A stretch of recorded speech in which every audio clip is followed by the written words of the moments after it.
As the sum of each generation before it, the next generation Corvette stands alone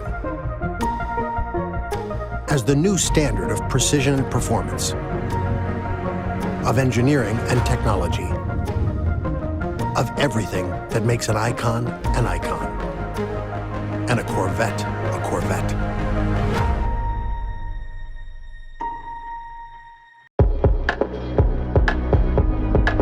Welcome to the reboot of an American icon, the latest generation of one of the greatest sports cars ever made. It's the 2020 Chevrolet Corvette Stingray, the C8. And this is a huge reinvention for this car. More changes than we've ever seen before, so many that I hardly know where to begin, but the engine is always a safe bet. Now, normally when you talk about a Corvette and you want to talk about the engine, you go pop the hood. This time, the engine's back here. This is the first mid-engine Corvette, but don't worry, it's still packing a big V8. 6.2 liters to be specific, just like before.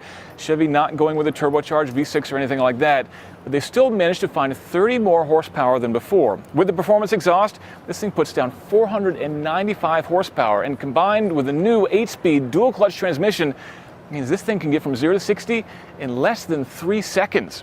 That's almost as fast as the old ZR1.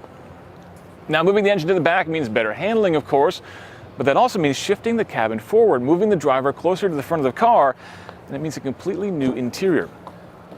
Chevrolet said they took inspiration from fighter jets to make this very driver-focused, specifically name-dropping the F-22 and the F-35, and that certainly looks pretty radical in there. The 12-inch infotainment screen is tilted toward the driver, and I think it looks pretty good, but I'm a little worried about that row of buttons on the right there. We'll see how that works in practice. Because the cockpit shifted forward by 16.5 inches, the center of gravity is actually right next to the driver's hip, which should give unparalleled feel when you're driving this thing out on the track. The short nose makes this Corvette look significantly different than any Corvette we've seen before, but still, it's familiar, and frankly, I think it looks really good. But we still got two big questions. Number one, how much is it going to cost? And number two, what's it going to be like to drive? I look forward to getting answers to both of those in the coming months.